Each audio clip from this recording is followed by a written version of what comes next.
प्रणाम मेरे दोस्तों, कैसे हैं आप सब। डिवाइन पीडिया की आपकी अपनी फैमिली आ गई है आपके समक्ष एक और बहुत ही बेहतरीन और रोचक वीडियो के साथ। हमें यकीन है कि हमारी बाकी सभी वीडियो की तरह इस वीडियो को भी आपका बेहद प्यार मिलेगा। चलिए और देरी ना करते हुए शुरुआत करते हैं आज की इस वीडियो के साथ। सबसे पहले शुरुआत करते हैं जय श्री राम और हर हर महादेव के पवित्र उच्चारण के साथ। तो दोस्तों, आज हम जानेंगे दुनिया के सबसे शक्तिशाली और बड़े धर्मों के बारे में और जानेंगे इन सब में हिंदू धर्म के इनसे ताल्लुक के बारे में। दोस्तों, दुनिया में 10 में से 8 लोग किसी न किसी धर्म को मानते हैं। ऐसे में दुनिया की कुल आबादी 8 अरब में से कौन किस धर्म को मानता है, आप भी ये जानना चाहेंगे। लेकिन इससे पहले आपको बता दें कि दुनिया में ऐसे भी लोग हैं जो किसी धर्म को फॉलो नहीं करते, यानी नास्तिक। ऐसे लोगों की संख्या भी दुनिया में बहुत ज्यादा है। दोस्तों, वैसे तो विश्व में कई धर्म पाए जाते हैं, लेकिन इनमें से कुछ खास धर्म हैं जिनकी आबादी दुनिया में सबसे ज्यादा बढ़ती जा रही है। इसमें ईसाई, मुस्लिम और हिंदू धर्म प्रमुख हैं। सबसे पहले एक गौरवान्वित होने की बात वो ये है कि दुनिया के हर देश में मनुष्य किसी न किसी धर्म का पालन जरूर करते हैं, लेकिन केवल भारत ही एकमात्र ऐसा देश है जहां सबसे अधिक धर्म के लोग पाए जाते हैं। दोस्तों, ईसाई धर्म दुनिया में सबसे बड़ा धर्म है। ये धर्म एक ईश्वरवादी है, केवल एक ईश्वर या ईश्वर में विश्वास रखता है। धर्म के 3 भागों में शामिल होने के रूप में व्याख्या की जाती है: ईश्वर पिता, यीशु पुत्र और पवित्र आत्मा। कई ईसाई मान्यताएं यीशु के जन्म, मृत्यु और पुनरुत्थान के आसपास केंद्रित हैं। ईसाई धर्म के एक ईश्वरवादी सिद्धांत यहूदी धर्म के साथ शुरू हुए और 2 धर्मों के बीच एक महत्वपूर्ण अंतर यह है कि ईसाई मानते हैं कि यीशु पृथ्वी और सभी मानव जाति के उद्धार करता है। इनके प्राथमिक देवता पवित्र त्रिमूर्ति हैं। ईसाई धर्म की कुल आबादी 2.2 अरब है, यानी विश्व की जनसंख्या के 31.5% ईसाई धर्म के अनुयायी हैं। हमारे प्यारे लोगों, इतिहासकारों का मानना है कि इस्लाम 7वीं शताब्दी में बनाया गया था, जो इसे आज के प्रमुख विश्व धर्मों में सबसे नया धर्म बनाता है। और विश्व में इनकी आबादी 1.6 अरब से ज्यादा है, जो कि विश्व की जनसंख्या का कुल 23% है। इंडोनेशिया में सबसे ज्यादा मुस्लिम लोग पाए जाते हैं।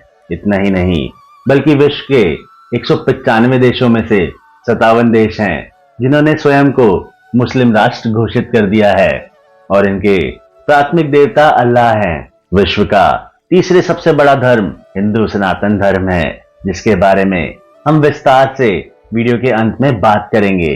कृपया जुड़े रहिए हमारे साथ। दोस्तों, दुनिया के प्रमुख धर्मों में से एक बौद्ध धर्म है। यह दुनिया का पहला धर्म है जो विश्व के कोने कोने तक फैला है। विश्व में इनकी आबादी 33.6 करोड़ है, यानी दुनिया की जनसंख्या का 5.2%। ज्यादातर बौद्ध धर्म के लोग एशिया महाद्वीप में देखने को मिलते हैं। इनकी उत्पत्ति भी भारतीय उपमहाद्वीप में हुई और इनके प्राथमिक देवता भगवान बुद्ध हैं। बौद्ध धर्म एक अनूठा धर्म है जिसे अक्सर इसके अनुयायी न केवल एक धर्म बल्कि एक दर्शन और एक जीवन शैली के रूप में मानते हैं। दोस्तों, राजकुमार सिद्धार्थ गौतम 49 दिनों तक एक पेड़ के नीचे बैठे विभिन्न राक्षसों के प्रलोभनों से जूझे, जब तक कि उन्हें आत्मज्ञान के लिए 8 परतों की खोज नहीं कर ली।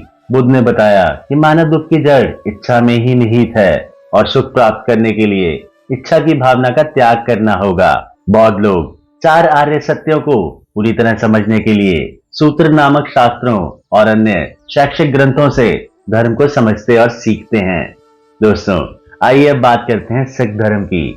दोस्तों, सिख धर्म दुनिया के हर देश में पाया जाता है, लेकिन भारत के पंजाब राज्य और विश्व के कनाडा देश में इनकी सबसे अधिक आबादी पाई जाती है।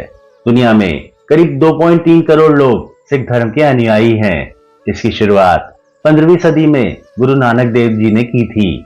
सिखों के धार्मिक ग्रंथ श्री आदि ग्रंथ साहिब या गुरु ग्रंथ साहिब तथा दसम ग्रंथ हैं। श्री नानक देव ने गुरमत को खोजा और गुरमत की शिक्षाओं को देश देशांतर में खुद जाकर फैलाया। सिख उन्हें अपने पहला गुरु मानते हैं। गुरमत का प्रचार बाकी 9 गुरुओं ने किया। 10वें गुरु गोबिंद सिंह जी ने ये प्रचार खालसा को सौंपा और ज्ञान गुरु ग्रंथ साहिब की शिक्षाओं पर अमल करने का उपदेश दिया। दोस्तों, आगे बात करते हैं जैन धर्म की सबसे अधिक आबादी भारत में पाई जाती है, क्योंकि इस धर्म का उदय सबसे पहले भारत में ही हुआ था। इस धर्म के 24 तीर्थंकर थे, जिसमें से अंतिम तीर्थंकर भगवान महावीर थे। विश्व में इनकी आबादी 42 लाख के पार है। श्वेतांबर व दिगंबर जैन धर्म के दो संप्रदाय हैं तथा इनके ग्रंथ समयसार व तत्वार्थ सूत्र आदि हैं, जिनका अर्थ है जिन द्वारा प्रवर्तित। जो जिन के अनुयायी हैं उन्हें जैन कहते हैं। जिन शब्द बना है संस्कृत के जी धातु से, जिसका मतलब है जीतना। जिन्होंने अपने मन को जीत लिया हो, अपने तन मन वाणी को जीत लिया हो और विशिष्ट आत्मज्ञान को पाकर सर्वज्ञ या पूर्ण ज्ञान प्राप्त कर लिया हो, उन आप अरहंत भगवान को जिनेंद्र या जिन कहा जाता है। अब बात करते हैं हमारे सनातन धर्म हिंदू धर्म की। मित्रों, विश्व का तीसरा सबसे बड़ा धर्म हिंदू धर्म है और उसकी उत्पत्ति भारतीय उपमहाद्वीप में हुई। इनमें प्राथमिक देवता ब्रह्मा सृष्टिकर्ता, विष्णु संरक्षक और शिव संहारक हैं। भारत में 80% लोग हिंदू धर्म के अनुयायी हैं। पूरे विश्व में हिंदुओं की आबादी 1.15 अरब है। यह भारत का सबसे बड़ा धर्म माना जाता है। वेदों के अनुसार दुनिया में सबसे पुराना धर्म सनातन ही है।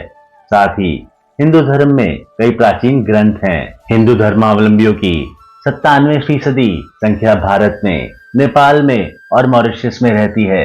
हिंदू धर्म में कोई एक अकेले सिद्धांतों का समूह नहीं है जिसे सभी हिंदुओं को मानना जरूरी है। ये धर्म से ज्यादा एक जीवन का मार्ग है। हिंदू धर्म के सिद्धांत के कुछ मुख्य बिंदु इस प्रकार हैं। ईश्वर एक, नाम अनेक। धर्म की रक्षा के लिए ईश्वर बार बार पैदा होते हैं। परोपकार पुण्य है, दूसरों को कष्ट देना पाप है। जीव मात्र की सेवा में ही परमात्मा की सेवा है। प्रिय आदरणीय है। पर्यावरण की रक्षा उच्च प्राथमिकता। आत्मा अजर और अमर है। सबसे बड़ा मंत्र गायत्री मंत्र। हिंदुओं के पर्व और त्योहार खुशियों से जुड़े होते हैं। हिंदुत्व का लक्ष्य पुरुषार्थ है और मध्य मार्ग को सर्वोत्तम माना जाता है। आइए अब हिंदू धर्म के 5 प्रमुख देवताओं को जानते हैं। हिंदू धर्म मान्यताओं में 5 प्रमुख देवता पूजनीय हैं। ये एक ईश्वर के ही अलग अलग रूप और शक्तियां हैं। सूर्य स्वास्थ्य, प्रतिष्ठा व सफलता। विष्णु जी शांति व वैभव। शिव जी ज्ञान व विद्या। शक्ति जी शक्ति व सुरक्षा। गणेश जी बुद्धि व विवेक। दोस्तों, हिंदू धर्म के पवित्र ग्रंथों को 2 भागों में बांटा गया है, श्रुति और स्मृति। श्रुति के अंतर्गत वेद, त्रिवेद, समावेद, यजुर्वेद और अर्थवेद, ब्रह्मसूत्र व उपनिषद आते हैं। श्रुति को छोड़कर अन्य सभी हिंदू धर्म ग्रंथ स्मृति कहे जाते हैं, क्योंकि इनमें वो कहानियां हैं जिनको लोगों ने पीढ़ी दर पीढ़ी याद किया और बाद में लिखा। इनमें से कुछ प्रमुख स्मृति ग्रंथ हैं रामायण और महाभारत, भगवत गीता, पुराण, मनुस्मृति, धर्मशास्त्र और धर्मसूत्र, आगम शास्त्र। तो दोस्तों, ये था आज का ज्ञानवर्धक सफर। आशा करते हैं दुनिया में सभी धर्मों के बारे में हम आपकी जानकारी कुछ हद तक जरूर बढ़ा पाए होंगे। ऐसी ही एक और रोचक जानकारी के साथ हम फिर मिलेंगे आपसे अपनी नई वीडियो में। तब तक के लिए प्रणाम मेरे दोस्तों, मिलते हैं जल्दी।